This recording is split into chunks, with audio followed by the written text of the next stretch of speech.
In this episode, I'm going to take a look at some Battlefield secrets and some things that you may not know about the game.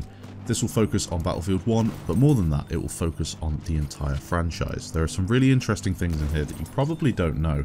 Some of you, of course, will. Some of the more keen Battlefield players, they tend to know everything these days, but there are a couple of things in here that are definitely worth knowing about. Now, to start off, I'm going to take a look at some special maps that never quite made it into the Battlefield franchise. Firstly, we've got the well-known Golmud Railway night map and Siege of Shanghai night map. These ones never made it into the game, which was a huge shame in my opinion. The Golmud night map had a really eerie feel about it and would have made for some fantastic infantry spec ops style gameplay using the FLIRs and the IRNV sites. I think they would have reduced the vehicles on that map too, so it would have been really cool. But you know, they never quite put it together and it didn't make it into the full release of the game, although it was tested on the CTE several times. The other map I mentioned was called the Infiltration of Shanghai. This would have been a real game changer in my opinion. The entire map received an overhaul alongside the change to a night environment. You couldn't get on the roofs, you couldn't do any of the stuff that you can do in the normal Conquest game mode. The helicopters were of course removed as well. It would have been a great addition to the map rotation, but unfortunately never made it past the CTE test stage. Another map that I thought was really interesting to include was a Battlefield 3 night map, but this time on Damavand Peak.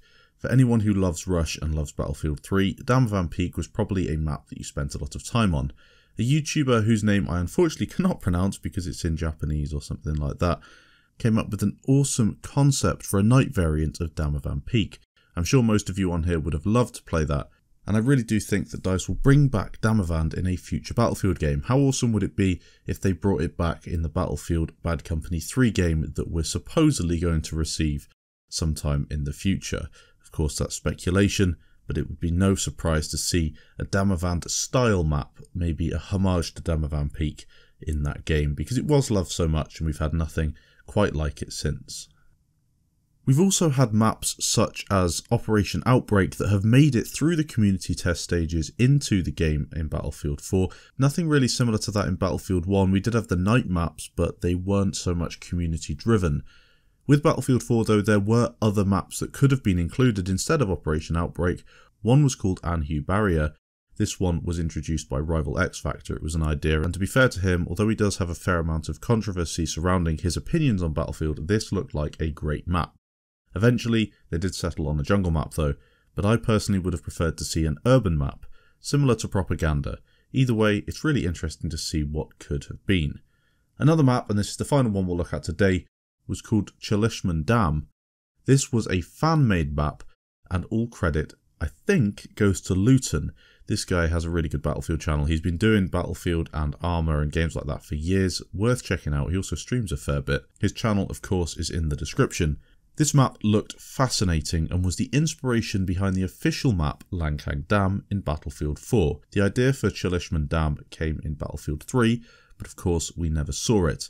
I think it's great that a fan can come up with something so detailed and then it almost became a reality in a future title. They of course adapted it in order to make Langkang, but it does look similar. Take a look at the concept art and then take a look at Langkang. I think there's a lot of similarities. So congratulations to Luton for coming up with that.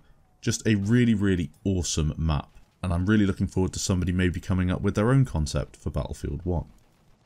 So we've gone through some of the stuff that links to the Battlefield franchise. How about we focus on Battlefield 1 for a little bit? Loads of videos have been made on Battlefield secrets and little details. I've made some myself in the past, but here are a few that stand out for me that I really think are worth knowing about. Firstly, we've got the weather balloons on Operations. It's actually possible to shoot these balloons and then gain kills from players standing on top of them.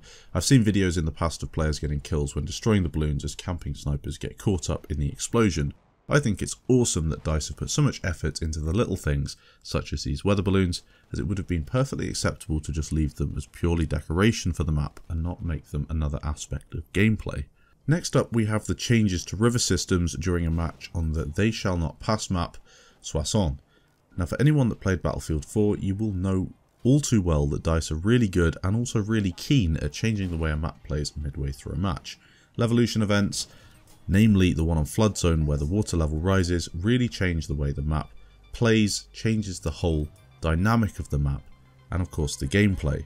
Now on Soissons it's not quite as significant as the change in water level on Flood Zone, however it can definitely change the way the map looks. It's so damn cool to see that the river changes with the change in weather conditions, so when it rains the water level goes up, when it doesn't rain the water level can be seen to be lower. You can see as I drive through here in my tank or drive by it in different games, the water is definitely at a different level, and you can also notice that at the very back end of the map there is a water wheel that speeds up and slows down depending on how fast the water is flowing. These details are incredible and often go unnoticed during a game of Conquest or Operations.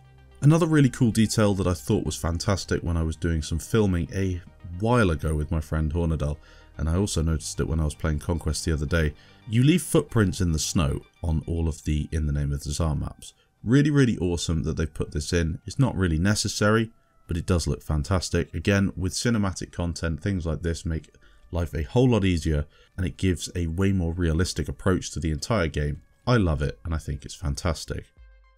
Finally, something I want to share with you are the rare voiceovers that you've probably never heard before. I included some of these in a video fairly recently, maybe about a month or so ago, showcasing some of the more interesting ones, but there are some rare ones that you don't hear in game often at all.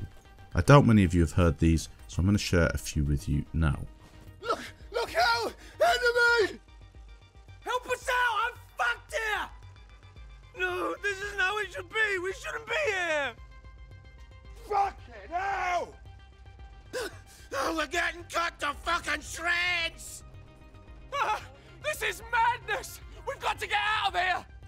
Fuck! Watch it, lads! Use your eyes! Toffee apple, watch it! There are of course hundreds of details in Battlefield 1 that I haven't even mentioned in any video so far. There are some really interesting YouTubers that do a better job of this than me. I'm going to link some down in the description, worth checking out if you like details videos. Thanks for watching guys. If you did enjoy it, please leave a like down below. Remember to leave your details that I haven't mentioned in this video in the comments. Thanks for watching, and I'll catch you in the next video.